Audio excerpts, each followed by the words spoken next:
بسم اللہ الرحمن الرحیم ادع الى سبیل ربک بالحکمت والموعظۃ الحسنۃ وجادلهم باللتی ہی احسن ان ربک هو اعلم بمن ضل عن سبیلہ وهو اعلم بالمہتدین۔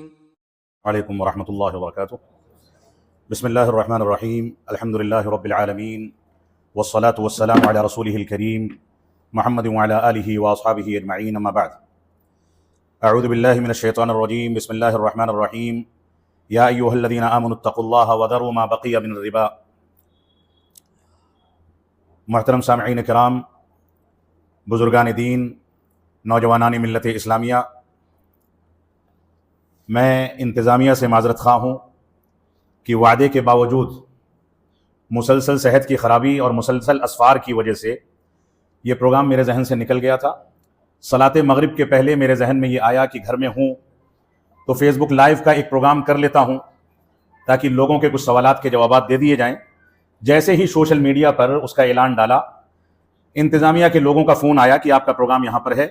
ذمہ داری میری تھی، لوگوں نے حق ادا کیا تھا، وقت پر بتایا تھا، اشتہار بنا تھا، لیکن گناہوں کی کثرت، مصروفیات اور ایسے ہی دنیا بھر کے مختلف امور کی وجہ سے یہ ذہن اور یادداشت کمزور ہوتی چلی جاتی ہے۔ اللہ رب العالمین ہم کو قرآن و سنت کی جانب رجوع کرنے کی توفیق عطا فرمائے۔ جو موضوع جس کا اعلان کیا گیا تھا وہ سود کی تباہ کاریاں تھا۔ میں کوشش کروں گا کہ اسی موضوع کی وضاحت آپ کے سامنے کی جائے کہ سود کی تباہ کاریاں کیا ہیں، سود کیا ہے، اس کی موجودہ شکلیں کیا ہیں، اس کی تباہیاں کیا ہیں۔ اور معذرت چاہوں گا کہ موضوع کیونکہ پہلے سے تیار نہیں کر سکا، اس وجہ سے ہو سکتا ہے کہ کچھ تشنگی رہ جائے، کچھ غلط معلومات فراہم کر دوں۔ اگر کسی کے سامنے کوئی غلطی یا کوئی کوتاہی یا غلط انداز کی کوئی چیز آتی ہے تو آپ کو اختیار ہے، آپ اس کی اصلاح کر سکتے ہیں۔ اللہ رب العالمین ہم کو قرآن و سنت کے مطابق چلنے کی توفیق عطا فرمائے۔ اللہ رب العالمین نے اور رسول اکرم صلی اللہ علیہ وسلم نے سود کی تباہیوں کے بارے میں بہت سارے مقامات پر امت اسلامیہ کو متنبہ کیا ہے، ڈرایا ہے، اور سود کے بارے میں جس تفصیل کے ساتھ اسلام ہم کو متنبہ کرتا ہے، وارننگ دیتا ہے، وہ تفصیل عام طور سے دوسرے گناہوں کے بارے میں نہیں ملتی ہے۔ جیسے شراب کے بارے میں، نشہ آور چیزوں کے بارے میں تفصیلی بات رسول اکرم صلی اللہ علیہ وسلم نے فرمائی ہے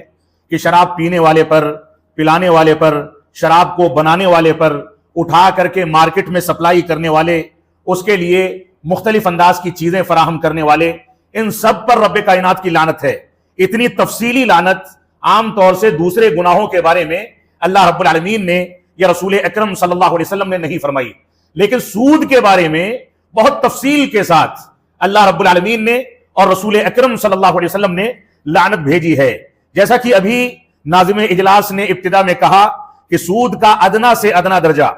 چھوٹا سے چھوٹا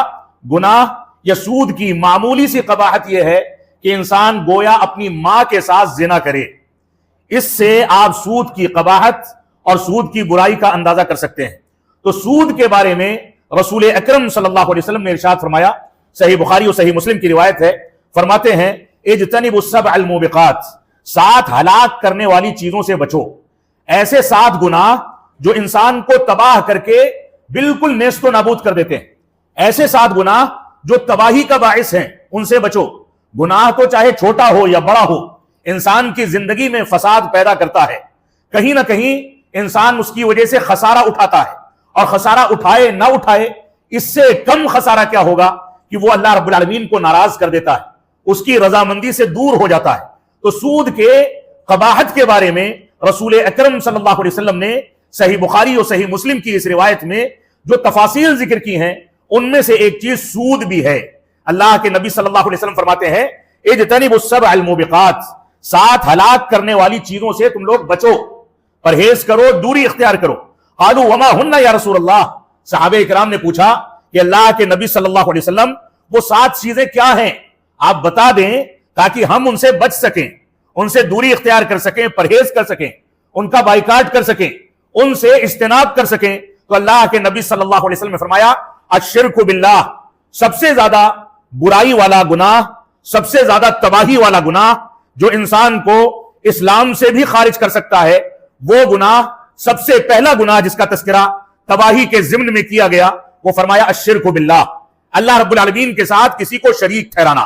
چاہے اس کی ربوبیت میں، چاہے اس کی الوہیت میں، چاہے اس کے اسماء و صفات میں۔ شرک چاہے شرک اکبر ہو یا شرک اصغر ہو، شرک کی کوئی بھی قسم ہو، وہ انسان کے لیے تباہی کا باعث ہے۔ اور اس کے بعد فرمایا والسحر، جادو ٹونا، جادو ٹونا یہ بھی تباہی والے گناہوں میں سے ایک گناہ ہے۔ جادو ٹونا کیا چیز ہے؟ آج کے دور میں سود خوری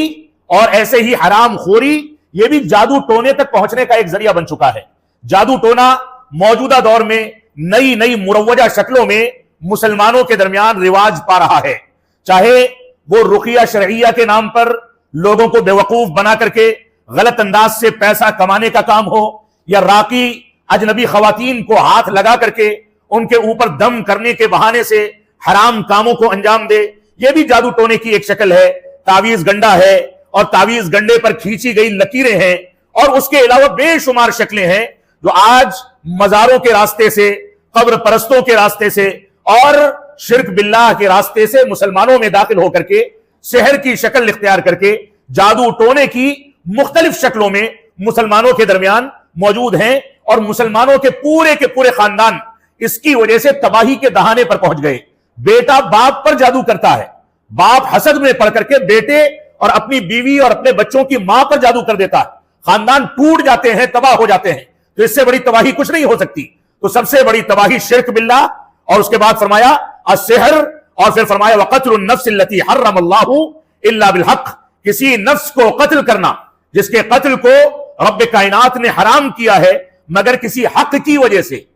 یعنی کسی نے کسی کو قتل کر دیا تو قتل کے بدلے اس کا خون حلال ہے، اس کو قتل کیا جا سکتا ہے۔ اور ایسے ہی کسی نے اسلام لانے کے بعد کفر کا اعلان کر دیا تو اس کی گردن مار دی جائے گی، کیونکہ مرتد کی سزا یہی ہے۔ لیکن ان سزاؤں کی تنفیذ کے لیے کسی شخص کو اپنے طور پر کسی کو سزا دینے کا اختیار نہیں دیا گیا ہے۔ یہ اسلامی حکومت کا کام ہے کہ اسلامی حکومت عدالتوں میں اس کے بارے میں قرآن و سنت کے مطابق فیصلے کرے گی، اور اس کے بعد جلاد کو حکم دیا جائے گا اور وہ اس سزا کی تنفیذ کرے گا۔ یہ حاکم کا اختیار ہے، عوام کا اختیار نہیں ہے۔ تو تیسرا جرم جو تباہی کا باعث ہے وہ بغیر کسی حق کے کسی کو قتل کرنا۔ اور اس کے بعد چوتھا جرم بتایا گیا وَأَكْلُ الرِّبَا، سود کھانا۔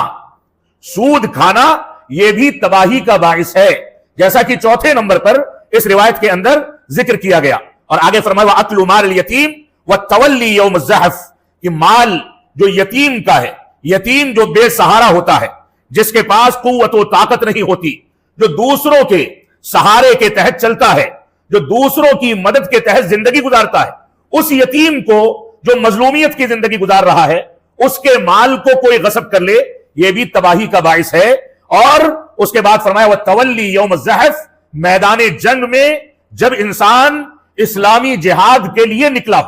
ولی امر نے، حکومت نے، جو اسلامی حکومت ہے، اس نے جہاد کی تنفیذ کو واجب کر دیا،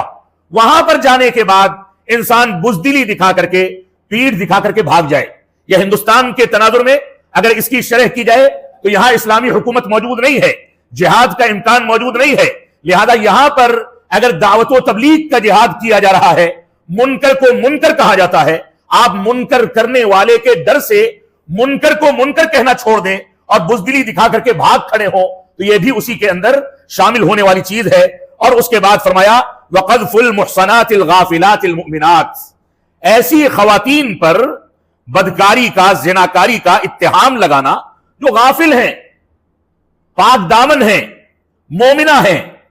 ان سے غلطی نہیں ہوئی، لیکن ان کے اوپر اتہام لگا کر کے ان کو معاشرے میں بدنام کیا جائے، یہ جرم بھی مسلمانوں کے اندر بالکل عام ہو گیا ہے۔ آپ کو جائیداد کا مسئلہ ہے، اپنی پگڑی کو اونچا کرنے کا مسئلہ ہے، عہدے و منصب کو بچانے کا مسئلہ ہے، کہیں پر آپ کو اپنی سلطنت بچانی ہے، اپنا عہدہ اور منصب بچانا ہے، اپنی عزت بچانی ہے، تو آپ بڑے آرام کے ساتھ دوسروں کی عزت کے ساتھ کھلواڑ کر دیں کہ وہ تو ایسا ہے، وہ ویسا ہے، اس نے ایسا کیا ویسا کیا۔ یہ ایسا جرم ہے کسی کی پاک دامنی کو تار تار کرنے کا جرم، جس کے نتیجے میں انسان تباہی کو دعوت دیتا ہے۔ آج وہ اس پر اتہام لگاتا ہے، اور اس کے جو متعلقین ہیں، جو اس کے جھوٹ سے واقف ہیں، وہ کل پلٹ کر کے بدلہ لینے کے لیے اور نہ جانے کون کون سی کارروائیاں کرنے کے لیے اپنا بدلہ اتارنے کی خاطر آگے آتے ہیں، اور تباہی جنم لیتی ہے، جنگ و جدال ہوتا ہے، ایک دوسرے کا قتل ہوتا ہے، اور ساری عزت و وقار کو تار تار کر دیا جاتا ہے۔ تو یہ 7 جرائم، جس میں چوتھے نمبر پر رسول اکرم صلی اللہ علیہ وسلم نے اکل الربا کا تذکرہ کیا ہے، یعنی سود کھانا۔ سود کھانا یہ بہت بڑا جرم ہے۔ اس سلسلے میں اللہ رب العالمین نے ارشاد فرمایا، بلکہ اس سے پہلے میں یہ بتاؤں کہ رسول اکرم صلی اللہ علیہ وسلم جب حجۃ الوداع میں تھے، جن ایام سے ذی الحجہ کے ہم گزر رہے ہیں، چند ہی دنوں کے بعد حج شروع ہونے والا ہے، انہی ایام کی بات ہے۔ حجۃ الوداع میں تھے تو حجۃ الوداع میں آپ نے خطبۃ الوداع کے اندر، اپنے خطبے کے اندر آپ اونٹنی پر سوار تھے، اور لاکھوں صحابہ کرام سن رہے تھے۔ اونٹنی جغالی کر رہی تھی، اور اس کی جھاگ نیچے بیٹھے ہوئے ایک صحابی رسول کے اوپر گرتی تھی۔ بعض یہودیوں نے طنز کر دیا کہ اگر یہ آیت کریمہ جو حجۃ الوداع میں الیوم اکملت لکم دینکم واتممت علیکم نعمتی ورضیت لکم الاسلام دینا، یہ آیت کریمہ اگر ہمارے دین میں یا ہماری کتاب میں نازل ہوتی تو ہم اس کو عید کا دن منا لیتے۔ تو عمر بن خطاب رضی اللہ تعالیٰ نے فرمایا تھا کہ ہاں، ہم کو یاد ہے کہ ہمارے نبی اونٹنی پر کیسے سوار تھے، اس کی کمان کو کس نے تھاما ہوا تھا، وہ کیسے جغالی کر رہی تھی، ہم کو یاد ہے کہ آپ کی مبارک زبان سے کون سے الفاظ نکل رہے تھے، ہم کو یاد ہے آپ جو کچھ نصیحتیں کرتے تھے، صحابہ کرام اتنے غور و تدبر سے سنتے تھے کہ گویا ان کے سروں پر پرندے بیٹھے ہیں کہ اگر ہلیں گے تو وہ پرندے اڑ جائیں گے۔ وہ کیفیت یاد رکھنا، دین کی ان معلومات کو ازبر رکھنا، اس کے مطابق زندگی کو ڈھالنا، یہ اصل پیغام ہے۔ اصل پیغام یہ نہیں ہے کہ آپ خوشیاں منا کر کے اس چیز کو نیست و نابود کر دیں۔ لہذا اس پیغام کو، اس کیفیت کو، اس منظر کو، اور جو تصور رسول اکرم صلی اللہ علیہ وسلم نے پیش کیا تھا، وہ پورا منظرنامہ ہمارے سامنے ہے۔ تو وہ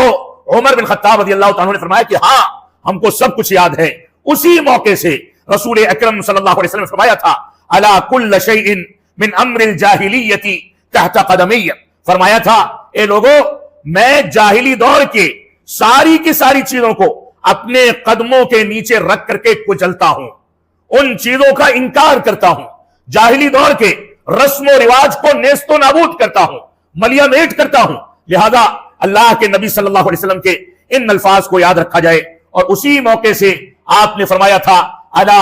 ان الربا الجاہلیہ، سنو، جاہلی دور کا جو سود تھا اس کو بھی میں اپنے پیر کے نیچے رکھ کر کے رونتا ہوں، تم میں سے اگر کوئی ان میں پھنس گیا تھا تو اس کو چھوڑ دے، اس سے توبہ کر لے، اس سے کنارہ کشی اختیار کر لے، کیونکہ یہ تباہی کا سامان ہے۔ اللہ کے نبی صلی اللہ علیہ وسلم نے حجۃ الوداع میں جب امت اسلامیہ کو آخری وصیتیں کی، آخری پیغام دیا، تو اس پیغام میں جن بنیادی چیزوں کا تذکرہ کیا، ان میں سے نمازوں کی پابندی، خواتین کے ساتھ بہتر سلوک، سود خوری سے بچنا، اور اس انداز کی مختلف چیزوں کو اس کے اندر ذکر کیا تھا۔ اللہ رب العالمین کا فرمان ہے، سورۃ البقرہ کی آیت کریمہ ہے، اللہ رب العالمین نے ارشاد فرمایا الذین یأکلون الربا لا یقومون الا كما يقوم الذي يتخبطه الشيطان من المس ذلك بأنهم قالوا انما البيع مثل الربا واحل الله البيع وحرم الربا فمن جاءه موعظة من ربه فانتهى فله ما سلف وامره الى الله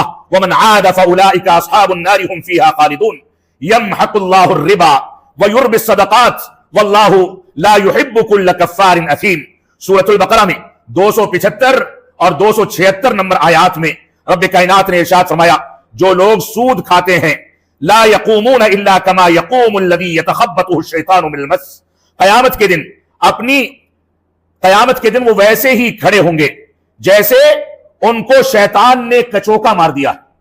شیطان نے کچوکا مار دیا اور کچوکا مار کر کے حیران کر دیا۔ ذالک بانہم قالوا، یہ اس وجہ سے ہوگا کیونکہ وہ لوگ کہتے تھے انما البیع مثل الربا، کہ بیع و شراء یہ یعنی سامان تجارت یہ سود کے طرح سے ہے، یعنی ان دونوں میں کوئی فرق نہیں، ہم اس میں بھی فائدہ کماتے ہیں، اس میں بھی فائدہ کماتے ہیں، جبکہ اللہ رب العالمین نے فرمایا وَأَحَلَّ اللَّهُ الْبَيْعَ وَحَرَّمَ الرِّبَا، جبکہ اللہ رب العالمین نے بیع و شراء کو حلال کیا ہے، وَحَرَّمَ الرِّبَا، اور سود کو رب کائنات نے حرام کیا ہے۔ فَمَنْ جَاءَهُ مَوْعِظَةٌ مِّن رَّبِّهِ فَانْتَهَى فَلَهُ مَا سَلَفَ، جسے اللہ کی نصیحتیں پہنچ گئی اور وہ اس سود کو چھوڑ دیتا ہے تو جو کچھ لے چکا تھا اس کو چھوڑ دے، اور آگے اس سے توبہ کر لے. وَأَمْرُهُ إِلَى اللَّهِ، اس کا معاملہ رب کائنات کے حوالے کیا جاتا ہے. وَمَنْ عَادَ، اور جو سود میں سود کی حرمت کے باوجود لوٹتا ہے، فَأُولَٰئِكَ أَصْحَابُ النَّارِ هُمْ فِيهَا خَالِدُونَ، یہ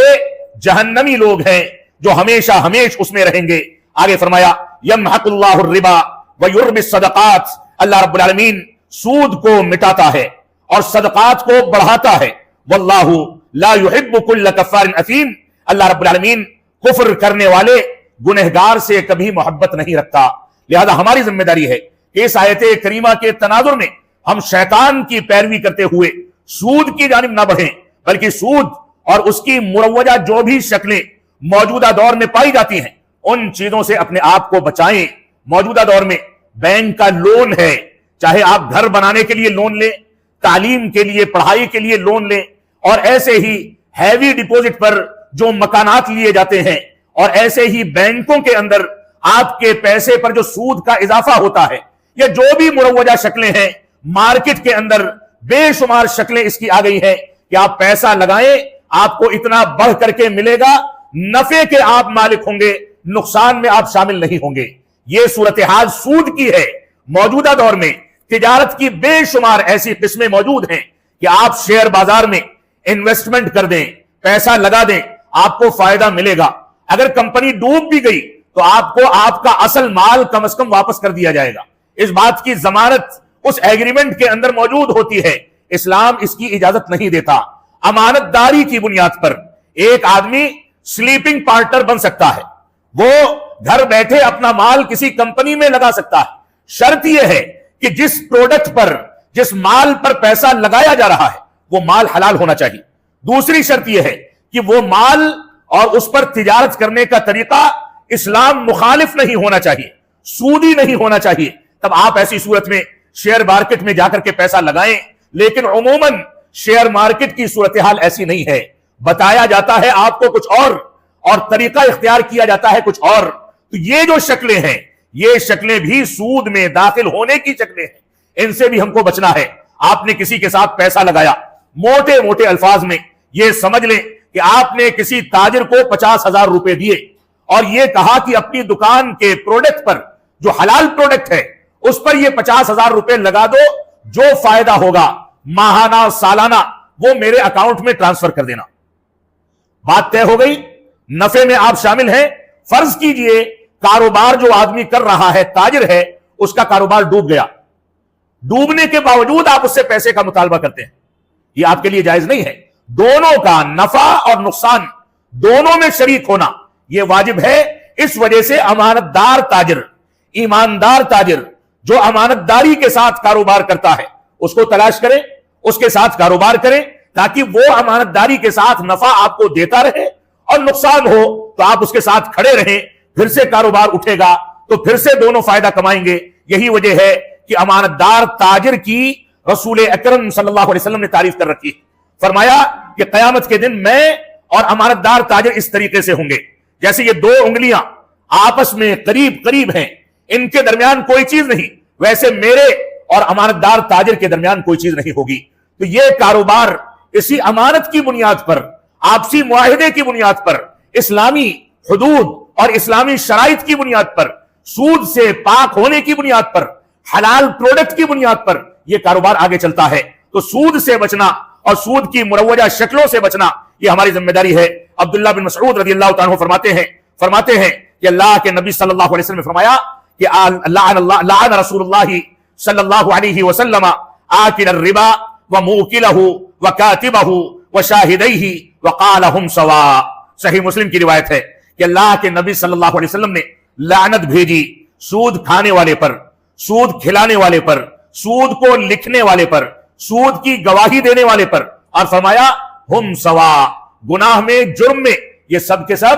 برابر ہیں، جرم میں کوئی کسی سے کم نہیں ہے. لہذا سود کو کھانا، سود کھلانا، سود پر گواہی دینا، سود کے حساب کتاب کو لکھنا، سود خوری کرنا، یہ سارے کے سارے تباہی کے جرم ہیں. اس سے بچنا ہماری ذمہ داری ہے، جیسا کہ اس روایت سے بالکل واضح ہو جاتا ہے. اسی روایت کی بنیاد پر علماء کا متفقہ فیصلہ ہے کہ کوئی ایسا ادارہ یا کوئی ایسا بینک جو سودی بنیادوں پر ڈھانچہ کھڑا کرتا ہے، سودی بنیادوں پر چلتا ہے، جس کے اندر سود کی بنیادوں پر پورا اسٹرکچر کھڑا کیا جاتا ہے، اس طرح کے ادارے میں نوکری کرنا، ایسے بینکوں میں نوکری کرنا، یہ بھی حرام ہے۔ اس سے بھی مسلمانوں کو پرہیز کرنا چاہیے، کیونکہ وہاں اگر مسلمان بیٹھے گا تو سود پر گواہی دے گا، سود کو لکھے گا، لین دین پر معاون ثابت ہوگا، اور وہ اس لعنت کے اندر شامل ہو جائے گا۔ اس وجہ سے ہمیں اس سے بچنا چاہیے۔ اللہ رب العالمین ہم کو قرآن و سنت کی پیروی کرنے کی توفیق عطا فرمائے۔ سود کی بہت ساری شکلیں رسول اکرم صلی اللہ علیہ وسلم نے قرآن و سنت کے اندر ذکر کی ہیں۔ ان شکلوں کی تفصیل کی جانب تو میں ابھی نہیں جا سکوں گا، لیکن اتنا ضرور کہوں گا کہ سود کو آپ سمجھ لیں کہ سود کیا چیز ہے، کیا بلا ہے، سود سے بچنا اور اس کی قباحت کو سمجھنا ہمارے لیے ضروری کیوں ہے۔ سود کی تعریف دراصل یہ ہے کہ کسی چیز کو بڑھانا، ربا کہتے ہیں جس چیز میں اضافہ ہوتا ہے، زیادہ ہونا، یہ سود کی لغوی تعریف ہے۔ اور اصطلاحاً شریعت کی زبان میں اگر اس کی تعریف کی جائے تو کسی کو اس شرط کے ساتھ رقم یا کوئی چیز ادھار دینا کہ واپسی کے وقت وہ کچھ رقم زیادہ لے گا۔ کسی کو آپ پیسہ دیں یا کوئی سامان دیں اور یہ کہیں کہ میں اس کو جب واپس لوں گا، یہ ادھار جب تم مکمل کرو گے، واپس کرو گے، تو میں ایک کے بجائے دو یا اضافہ کر کے واپس لوں گا۔ یہ سود کی مختصر تعریف ہے۔ موجودہ دور میں یا ماضی میں عربوں میں جو سود مروج تھا، وہ سود یہ تھا کہ جو سرمایہ دار ہوتے تھے ان کے پاس لوگ کچھ پیسہ رکھ دیتے تھے یا ان سے کچھ پیسہ لے لیتے تھے ادھار، اور اس کے بعد جو وقت متعین ہوتا تھا کہ اتنے دنوں میں آپ کو یہ پیسہ واپس دینا ہے۔ اگر پیسہ لینے والا وہ پیسہ ان دنوں میں واپس نہیں کر پاتا تھا تو جیسے جیسے ایام زیادہ ہوتے تھے اس پیسے میں اضافہ ہوتا چلا جاتا تھا۔ مثال کے طور پر ایک آدمی نے ایک سرمایہ دار سے 50 روپے قرض کے طور پر لیے اور 50 دن کی مدت متعین ہو گئی۔ یہ ہوا کہ 50 دنوں میں تم یہ پیسے واپس کر دینا، چاہے ایک مشت، چاہے یومیہ 1 روپے کے حساب سے واپس کرنا۔ اگر ناگا ہو گیا یا آپ ایک مشت واپس نہیں کر سکے تو سرمایہ دار 51ویں دن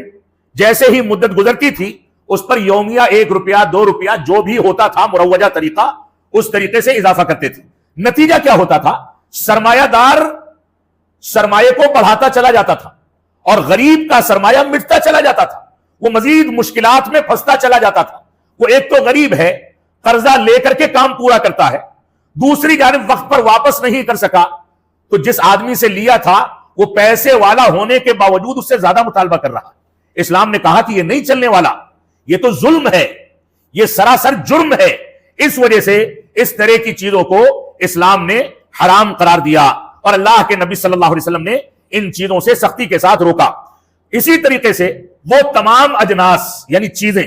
جن میں ناپ تول، وزن یا خوراک، ان تینوں میں سے کوئی 2 صفتیں اگر پائی جائیں، ناپ تول کر کے چیز بیچی یا خریدی جاتی ہے، وزن کر کے بیچی یا خریدی جاتی ہے،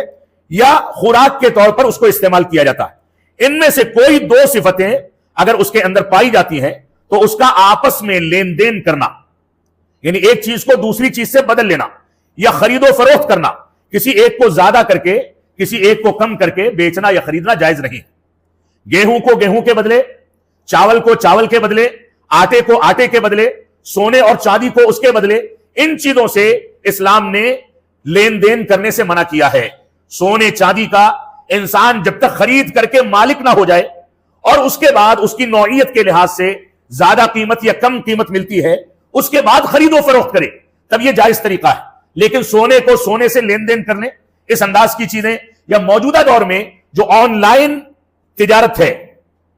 آن لائن تجارت کے ذریعے آپ گھر بیٹھے آن لائن سونا خریدتے ہیں اور آن لائن ہی اس کو آگے بیچ دیتے ہیں، وہ سونا آپ کے اختیار میں یا آپ کی ملکیت میں نہیں آتا، یہ چیز بھی اسلام نے ناجائز کی ہے اور یہ بھی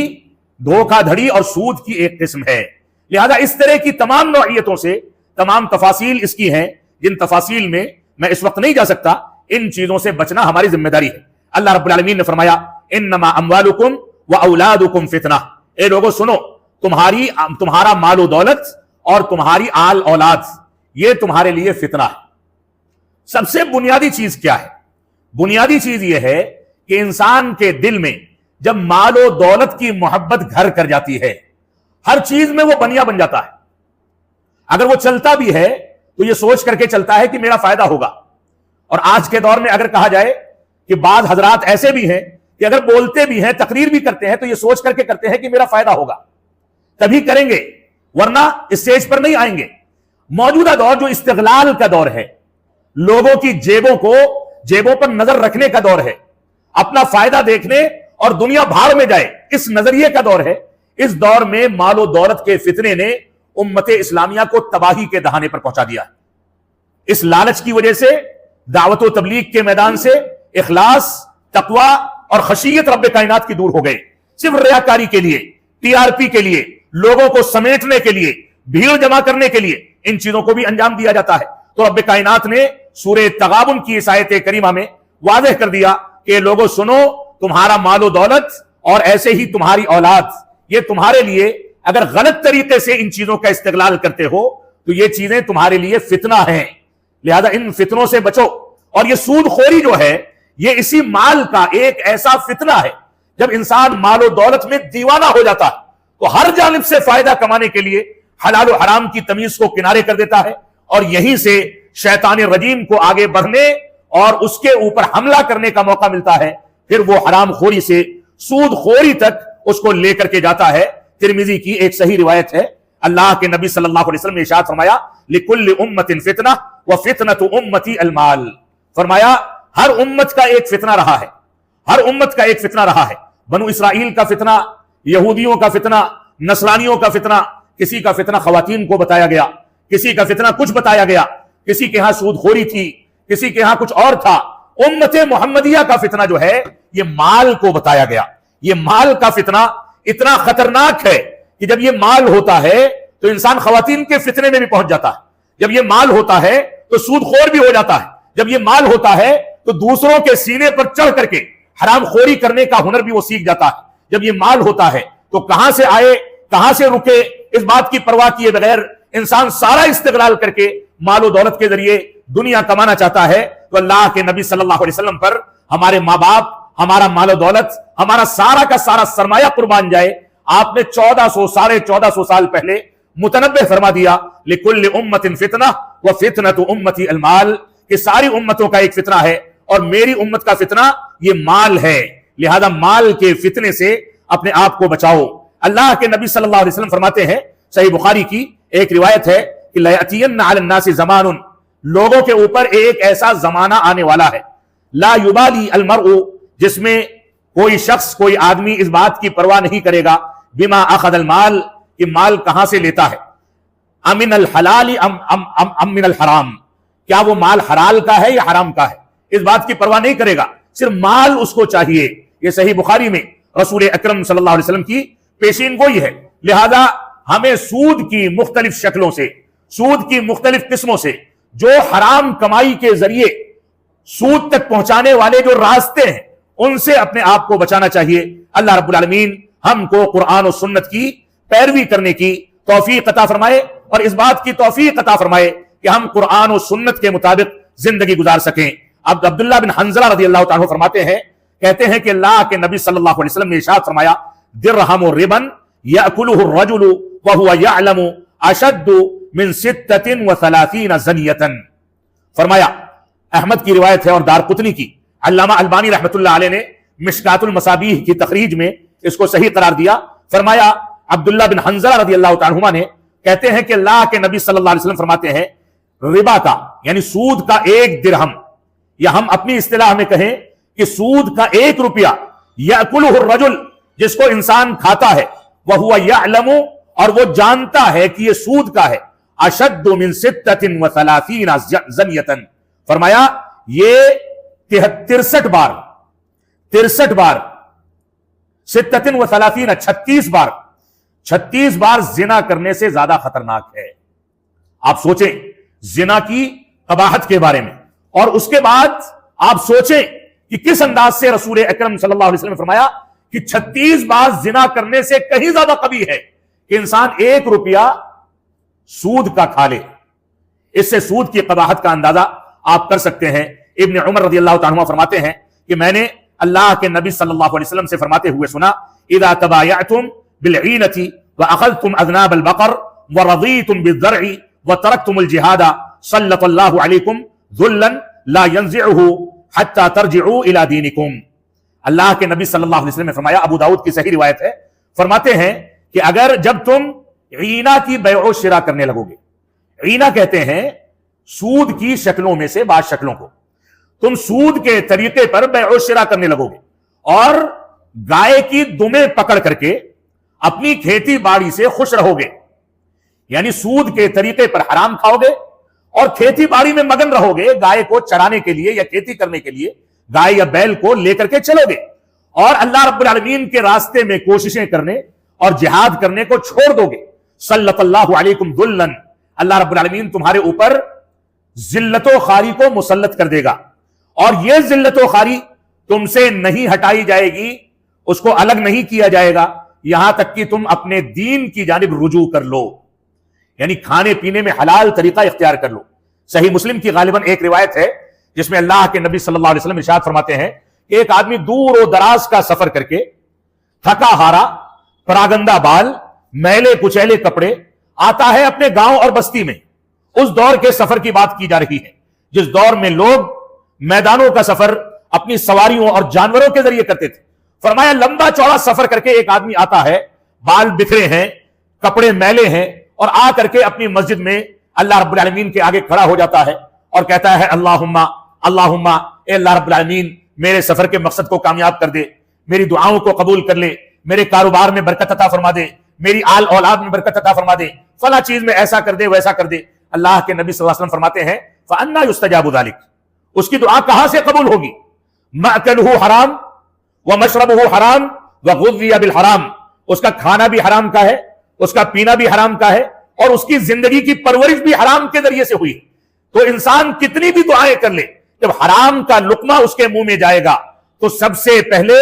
اس کے نتیجے میں اس کی عبادات کی قبولیت ختم ہو جائے گی، اس کی دعائیں قبول نہیں ہوں گی۔ حرام کا سب سے بڑا نقصان یہ ہے کہ انسان کتنا بھی رو لے، گڑ گڑا لے، رب کائنات اس کی دعاؤں کا کوئی اعتبار نہیں رکھتا ہے۔ اس وجہ سے ہمیں حرام خوری سے بچنا چاہیے، اور چھ جائے کہ یہ حرمت سود خوری کی شکل میں اختیار کی جائے تو آپ سوچیں کتنی بڑی لعنت کی بات ہے۔ عبداللہ بن مسعود رضی اللہ تعالیٰ فرماتے ہیں الربا بضع و70 بابا، فرماتے ہیں کہ ربا جو ہے یہ 70 سے زیادہ شاخیں رکھتا ہے، 70 سے زیادہ قسمیں ہیں، اور موجودہ دور میں اگر آپ گنیں گے تو یقیناً اس کی بہت ساری شکلیں ہیں۔ تو فرمایا والشرک، اور والشرک مثل ذلک، اور اسی جیسا جو گناہ ہے، وہ جو سود خوری جیسا ایک گناہ، یہ اللہ رب العالمین کے ساتھ شریک ٹھہرانا ہے، یعنی شرک بھی سود خوری جیسا ایک گناہ ہے۔ اس روایت میں شرک سے سود خوری کو موازنہ کر کے اس کی قباحت کا تذکرہ کر دیا گیا ہے۔ عبداللہ بن مسعود رضی اللہ تعالیٰ فرماتے ہیں الربا، ایک دوسری روایت میں الربا 73 بابا، ربا کے یعنی سود کے 73 سے زیادہ دروازے ہیں یا قسمیں ہیں۔ ایسرھا، اور اس میں سب سے ہلکا دروازہ یا سب سے ہلکی قسم یہ ہے کہ مثل ان ينكح الرجل امه، سب سے ہلکا درجہ یہ ہے کہ انسان اپنی ماں کے ساتھ نکاح کر لے یا زنا کر لے۔ شرط الشیخین یعنی صحیح بخاری اور صحیح مسلم کی شرط پر یہ حاکم کی روایت ہے جو صحیح ہے۔ عبداللہ بن مسعود رضی اللہ تعالیٰ عنہ نے ایک اور جگہ پر ارشاد فرمایا ذکر حدیثا عن النبی صلی اللہ علیہ وسلم، اللہ کے نبی صلی اللہ علیہ وسلم سے ایک حدیث ذکر کرتے ہیں اور اس میں فرماتے ہیں ما ظہر فی قوم الزنا والربا الا احلوا بانفسهم عذاب اللہ، حاکم کی صحیح روایت ہے۔ کہتے ہیں اس روایت میں کہ جب بھی کسی قوم میں زنا اور ربا، زنا اور سود جب بھی کسی قوم میں ظاہر ہو جاتے ہیں، یعنی عام طور سے کھلم کھلا زنا کیا جاتا ہے، زنا تک پہنچنا آسان ہو جاتا ہے،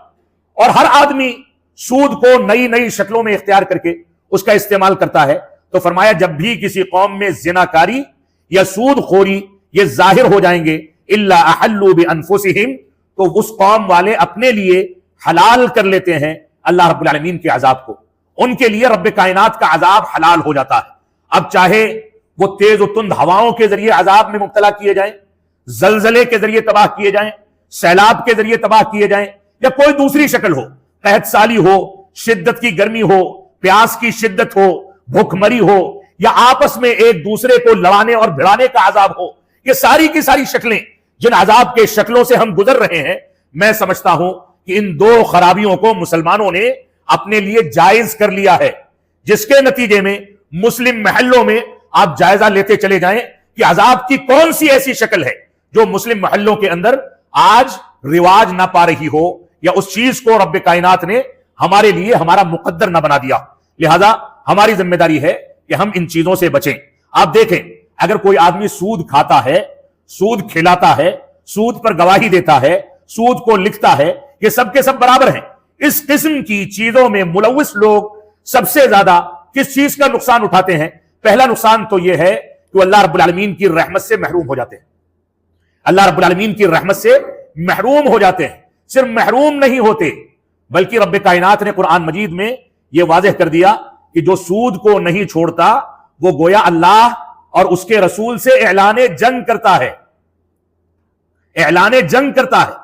سود کی خرابی کے بارے میں آپ سمجھیں کہ کتنی بڑی خرابی ہے، کتنی بڑی قباحت ہے، کتنی بڑی تباہی ہے کہ سود کو جان بوجھ کر کے اختیار کرنے والے گویا اللہ اور اس کے رسول کے خلاف جنگ چھیڑتے ہیں، کیونکہ اللہ اور اس کے رسول نے سود کی ساری قسموں کو حرام کیا ہے اور ہم اس کو استعمال کرتے ہیں، تو گویا ہم جنگ چھیڑتے ہیں۔ تو پہلی خرابی تو یہ ہے کہ ہم رب کائنات کی رحمت سے محروم ہو جاتے ہیں اور اللہ اور اس کے رسول کے خلاف جنگ چھیڑتے ہیں۔ دوسری خرابی یہ ہے کہ اجتماعی جرم ہے، یہ اجتماعی جرم ہے، پورے معاشرے کو توڑ کر کے رکھ دیتا ہے۔ اس میں کبھی بھی ایک آدمی ملوث ہو کر کے اس جرم کو انجام نہیں دیتا، کہیں نہ کہیں اس کی چین اور اس کی جڑیں ایسے پھیلتی ہیں کہ 1 سے 2، 2 سے 3، 3 سے 30، 30 سے 300 اور دھیرے دھیرے پورا معاشرہ اس کی قباحت میں اور اس کی خرابی میں جکڑتا چلا جاتا ہے اور پورا معاشرہ تباہی کے دہانے پر پہنچ جاتا ہے۔ سود کی ایک خرابی یہ ہے کہ سود کھانے والا، کھلانے والا، اس کو لکھنے والا، اس پر گواہی دینے والا، اس کا تعاون کرنے والا، یہ سب کے سب جرم میں برابر ہیں۔ یہ بھی سود کی ایک خرابی ہے۔ سود کی ایک خرابی یہ بھی ہے، جیسا کہ خلاصے کے طور پر دوران درس اس چیز کا تذکرہ کیا گیا کہ زنا اور ربا یہ شرک کے برابر ہیں، جیسا کہ بعض روایات میں اس کا تذکرہ کیا گیا۔ سود دلوں میں نفرت ڈالنے کا ایک ذریعہ ہے۔ سود کے ذریعے آپس میں بغض و کینہ اور نفرت کو رواج ملتا ہے، ان چیزوں کو بڑھاوا ملتا ہے۔ سود کا ایک بہت خراب نتیجہ یہ ہے کہ سود کھانے والا، کھلانے والا، اس پر گواہی دینے والا، اس کو لکھنے والا یا اس میں تعاون کرنے والا عموماً ہوتا یہ ہے کہ اس کا خاتمہ بالخیر نہیں ہوتا، اس کو بری موت ملتی ہے، عبرتناک موت ملتی ہے۔ لہذا سود سے پہلی فرصت میں ہم کو توبہ کر لینی چاہیے، ورنہ کہیں ایسا نہ ہو کہ موت قریب آئے اور ساری کی ساری چیزیں ہاتھ سے نکل چکی ہوں اور عبرتناک موت ملے، دنیا بعد میں غلط طریقے سے اس انسان کو یاد کرے کہ فلاں نے ایسا کیا تھا، ایسا کیا تھا۔ حرام کھانے کی وجہ سے سود جو زیادہ حرام اور زیادہ قبیح حرام چیز ہے، اس کی وجہ سے عبادات کی عدم قبولیت بھی اس کا ایک نقصان ہے۔ عبادات میں لذت نہ آنا، خشوع و خضوع پیدا نہ ہونا، یہ بھی اس کا ایک نتیجہ ہے۔ لالچ اور حرص کا بڑھ جانا،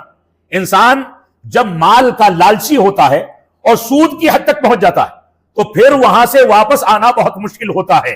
کیونکہ لالچ اس کے وجہ سے مزید بڑھتی چلی جاتی ہے۔ بیٹھے بیٹھائے اس کو پیسہ ملتا ہے، بیٹھے بیٹھائے اس کا بینک بیلنس بڑھتا ہے، لہذا حرص اور لالچ کے نتیجے میں وہ پھر واپس امانت داری کے عہد میں اور امانت داری کی دنیا میں واپس نہیں آ پاتا۔ اس کے نتیجے میں دعائیں قبول نہیں ہوتی۔ سود کی زیادتی اور کمی کا معنی کیا ہے؟ اس کو بہت سارے الفاظ میں آپ سمجھ سکتے ہیں۔ کسی کو اس شرط کے ساتھ ادھار دینا کہ واپسی پر زیادہ لیں گے، جیسا کہ سود کی تعریف میں بتایا گیا۔ سود کی عام قسمیں جو ہیں، بینک کا سود جو موجودہ دور میں مروجہ سود ہے، فکس ڈپوزٹ، سودی بینک میں جو